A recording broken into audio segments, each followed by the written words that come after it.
You should never look down on someone because of their job or profession.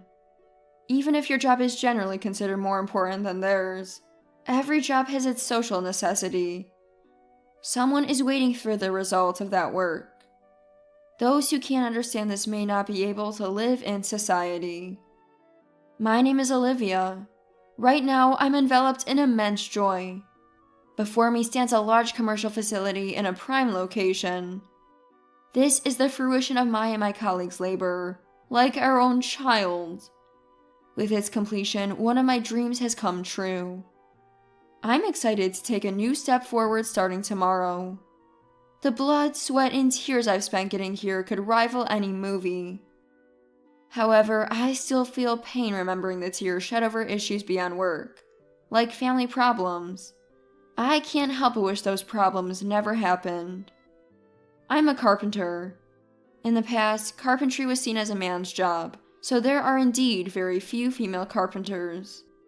The carpentry workforce is declining year by year, and women only make up about 18% of it. Craftsmanship has an image of being tough, dangerous, and dirty, which deters many young people, including women, from pursuing it. Being a woman, I think I've had to work extra hard compared to men. I want to break this status quo and spread the wonderful job of carpentry and construction. My dad was also a carpenter, running a construction firm as a foreman. Among older foremen, Dad was relatively young in his 40s and highly respected for his skills.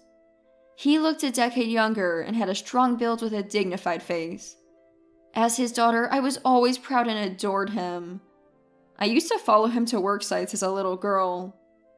"Dangerous here, you shouldn't come," he'd say, but out of love for his daughter, he allowed me to tag along. My following Dad wasn't just because I loved him, but also because I loved watching carpentry work. When did I start getting interested in carpentry? Before I knew it, I was fascinated by this almost magical job of building houses. My first toy was a hammer. A light plastic one, but I cried and clamored for a real one. Dad must have been happy that I took an interest in his work. He taught me carpentry, showing me the workflow and mechanics. Thanks to the understanding craftsman, I learned a lot on site and even got hands-on experience. The craftsman might have been inconvenienced by a girl on the site. I always understood the importance of not getting in the way at work, so I never disrupted Dad or the craftsman, nor did I ever contradict them. As I grew, my skills and knowledge expanded, and my technical abilities improved rapidly. In my first year of middle school, I mastered the traditional post and beam construction technique, which surprised Dad and all the craftsmen. Around that time, our family grew by one, the birth of my brother. Dad felt a bit embarrassed about having a child at his age, but I had always wanted a younger brother, so I was overjoyed. Named Robert, my little brother was adorable, and I took the lead in caring for him, often stepping in for Mom.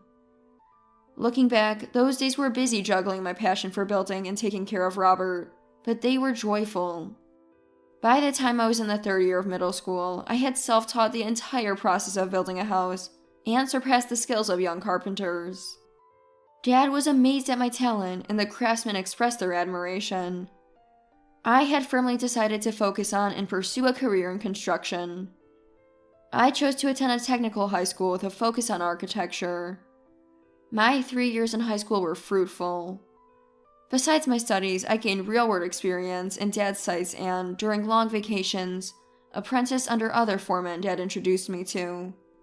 Those who initially doubted me or thought of me as just a helper quickly changed their minds upon seeing my work. Without intending it, my name gradually became known in the industry. During a long vacation in my third year of high school, I worked under a highly skilled and award-winning foreman. Normally, it wouldn't have been easy for a high school girl to approach him, but thanks to Dad's connections and my growing reputation, I was exceptionally allowed to apprentice under him. That short period gave me new goals and aspirations. I had planned to enter the construction world right after high school, but I decided to attend university to learn more about architecture. Juggling exam preparation and construction studies was hectic, but my brother Robert, now 5 years old, was a source of joy. He was incredibly cute. Recently, I also started taking care of a little girl named Sophia, also 5 years old, the daughter of one of the craftsmen. Her mother was unwell, so Sophia often stayed at our house. Surrounded by these two adorable angels, I was filled with happiness. After a fulfilling university life, I graduated and eagerly joined the construction industry. Though I initially planned to join Dad's firm, the foreman I met in my senior year of high school invited me to train under him, so I became his formal apprentice. I continued to associate with him during university, learning immensely. After 8 years of rigorous training under his guidance, he told me I had learned enough and should continue to hone my skills on my own. Following this advice, I moved to Dad's construction firm. At that time, Dad's construction firm was highly regarded in the industry. I started to work even harder, aiming to not only maintain, but also elevate its reputation. Then, 3 years later, something unbelievable happened. Dad suddenly collapsed and passed away from a cerebral hemorrhage. The funeral, with Mom as the chief mourner, and my brother, who had just turned 20, along with craftsmen and business associates, was held solemnly. Sophia, the daughter of the craftsman I used to care for, along with my brother, attended crying. I spoke in place of Mom in the eulogy. I will continue Dad's legacy and take our construction firm to new heights. I ask for your continued support and assistance. This was my declaration of determination. I worked tirelessly, with the help of many who respected Dad within the industry, as I was now responsible for not only overseeing the site, but also managing the business. Stable management leads to quality work on site. There are many tasks, like labor management and sales. I couldn't handle everything alone, so I relied on the strength of our employees. My role behind the scenes was to support the staff so they could work efficiently. Of course, I also continued on-site work to maintain the quality of our constructions. A year flew by, and just as things were getting on track, I received an invitation to speak at a meeting hosted by a construction industry association.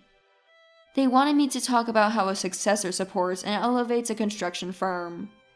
Feeling the task was too much for me, I considered declining, but Mr. Smith, the president of a construction company and a board member of the association, insisted. He had been acquainted with my late father and wanted to hear the daughter's story. Unable to refuse a request from Dad's acquaintance, I unexpectedly took on the task of speaking to an audience. Speaking itself wasn't a big deal for me. I'm not the kind to get nervous over such things. However, planning what to say was a struggle. How could I convey my message effectively to the audience? On that day, I delivered a well-thought-out speech filled with my emotions and was greeted with a round of applause. I had felt a good response during the speech, but the overwhelming applause made me almost shrink with humility more than satisfaction. Leaving the venue with a sense of relief and achievement, a man approached me. "Excuse me for the sudden introduction. My name is Richard, and I was deeply impressed by your lecture.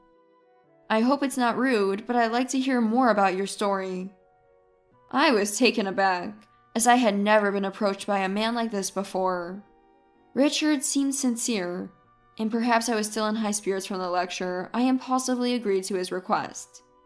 After that, we talked about various things in the tea room, and I found myself increasingly drawn to Richard. He was a public servant in a department related to architecture and attended today's meeting for that reason. Though our conversation was brief, we hit it off and made plans to meet again. After several meetings, we began dating. I marveled at the wonder of human connections. As my work and personal life flourished, a year and a half passed. That year, my brother Robert graduated from college and joined our company. My brother, though I say it myself, is extremely intelligent. He studied business administration and accounting in college, dominated outside business seminars, wrote a thesis that impressed his professors so much that they wanted him to stay at the university. However, Robert declined their offer and decided to join our company instead. He told me to leave the administrative tasks to him and focus on my craft at the construction sites. I was proud to see how much he had grown. Indeed, being able to concentrate my efforts on the construction sites was a relief. Together, my brother and I began running the company.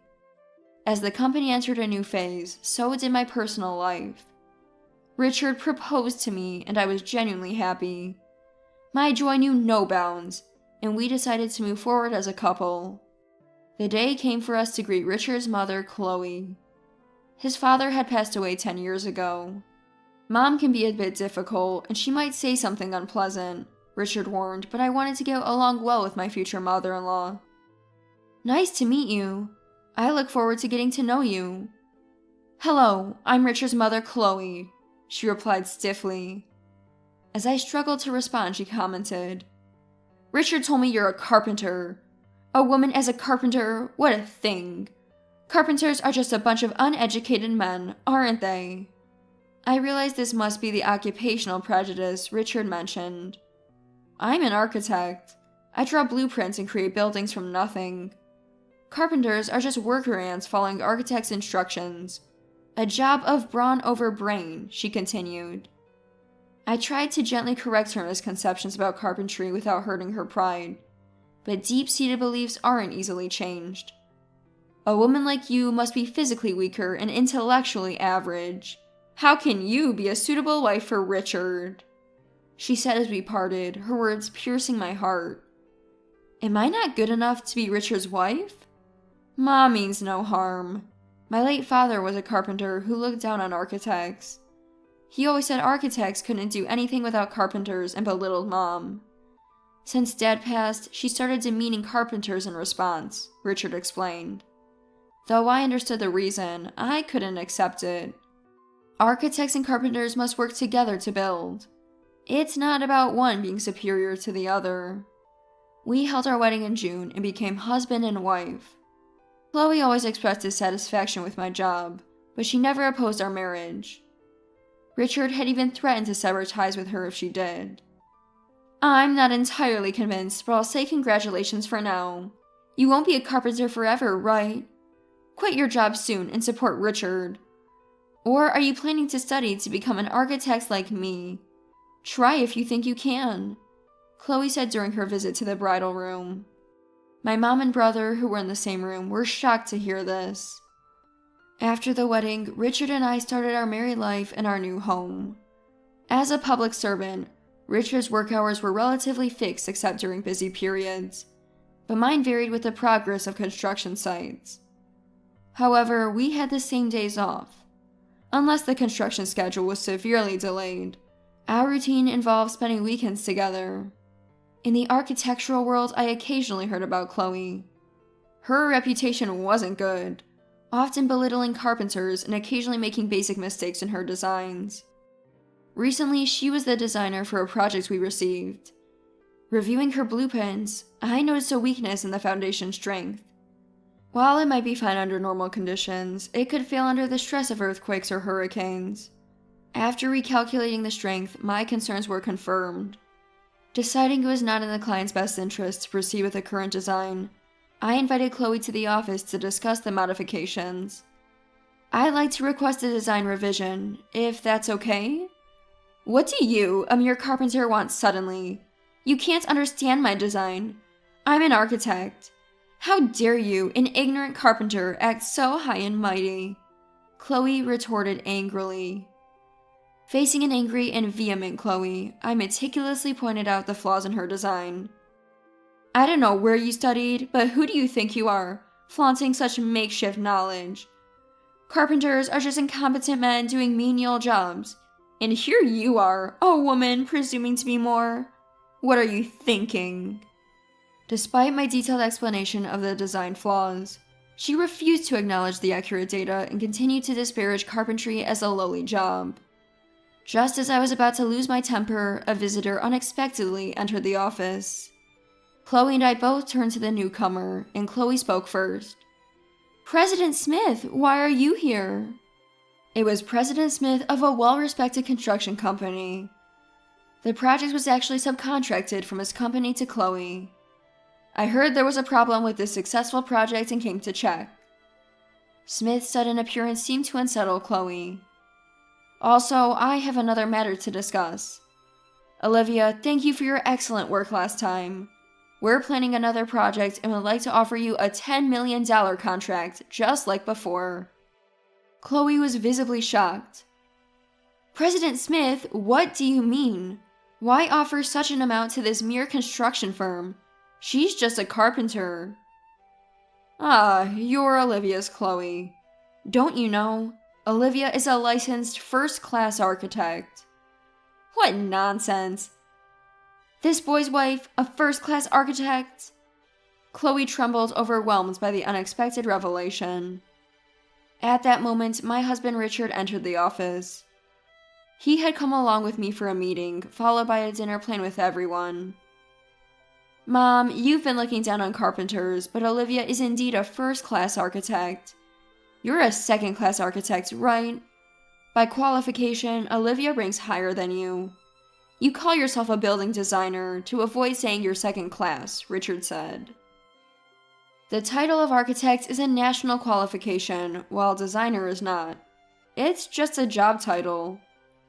Architect qualifications are divided into first class, second class, and wooden building carpenters, with first class handling larger scale buildings than second class." Chloe used the term building designer to avoid the second class label, which might sound more prestigious to those unfamiliar. Additionally, Olivia has apprenticed under a renowned master craftsman, recognized for his exceptional skills and contributions to traditional American woodworking. She has inherited and mastered these skills, earning the admiration and recognition of her mentor. That's why I've entrusted her with complete responsibility for our company's projects. My master, who I first apprenticed under in high school, was awarded just 2 years ago, although he had long been recognized for his skills. In my short 8-year apprenticeship, I had rapidly mastered his techniques thanks to my innate talent. As an aside, it would be building structures like gazebos, which have seen a revival in interest, especially from international visitors in recent years. Smith wanted to make a standout feature in his new commercial development by creating a gazebo that embodies the pinnacle of traditional American woodworking, and he approached me for this task. The previous project was a huge success, and Smith had been eager to work with me again. Moreover, he referred to this as just a construction firm, but it has evolved into an organization of skilled craftsmen, more like a large-scale comprehensive construction firm, thanks to the efforts of Olivia's brother Robert, Smith continued. Robert had shown his capabilities immediately after joining, innovating with his academic knowledge and expanding the company by strengthening its foundations and restructuring the organization. True to being my brother, he was not only smart but also action-driven. I knew Olivia's dad well, but it was at that lecture where I first met Olivia and was struck by her talents and heart, especially her gazebo's carpentry skills. That's why I wanted her to handle our projects, Smith explained. Chloe was dumbfounded by these revelations. "Comparatively, your reputation, Chloe, is significantly poor. Your derogatory remarks towards carpenters and frequent design flaws are well known. I suppose you're here today to discuss such a design issue," Smith pointed out, making Chloe break out in a cold sweat, and lost for words. Then Robert and Sophia, whom I had once cared for along with my brother, walked in. "You refuse to admit your mistakes, insult our valued colleagues, and now this disgraceful behavior," Robert accused. "We've been investigating you and your firm on President Smith's request," Sophia told Chloe. Chloe, realizing the truth of these accusations, covered her face and began to tremble. It must have been a realization of her own wrongdoings. After graduating from university, Sophia joined a private investigation firm. The firm conducted inquiries based on requests, examining the construction status of buildings and the management of offices, checking for deficiencies or mistrust. Their investigation revealed numerous defects in buildings designed by Chloe. These flaws were not random, but appeared intentional, with a clear pattern of negligence. The investigation also uncovered irregular financial transactions linked to these defects. Architects are expected to be honest. Mom's actions have trampled on that principle. You know my job is to correct dishonest behavior, right? It's disappointing, Mom. Richard works as a federal government employee for the United States Department of Transportation, where he's involved in the Construction Dispute Resolution Service. This body judges disputes and misconduct in construction and issues rulings. Chloe started crying and wailing at her son's words. Subsequently, Chloe was accused of fraudulent billing and fictitious expense claims. Among various charges, the most severe was likely fraud. If found guilty, she would definitely face imprisonment. Under architectural law, anyone punished with imprisonment or more severe penalties will lose their architectural license. Whether due to the review board's conclusion or the trial's outcome, Chloe's license was bound to be revoked. About a year and a half has passed since then. Now, I am standing in front of a completed large commercial facility, housing the gazebos I poured my heart into. It represents a culmination and a goal, but also a new beginning. I was filled with happiness and satisfaction. The company is thriving, my relationship with my husband is smooth, and all is well. Recently, there's been some joyous news. Robert and Sophia decided to get married. The two I had cared for since they were little are now uniting in marriage, a deeply touching thought. Richard and I have agreed to start a family as soon as possible. I don't want to delay and risk a late pregnancy, and if things go smoothly, we might have children around the same time as my brother and his wife. If that happens, our children might grow up together. Thinking about that makes me so excited.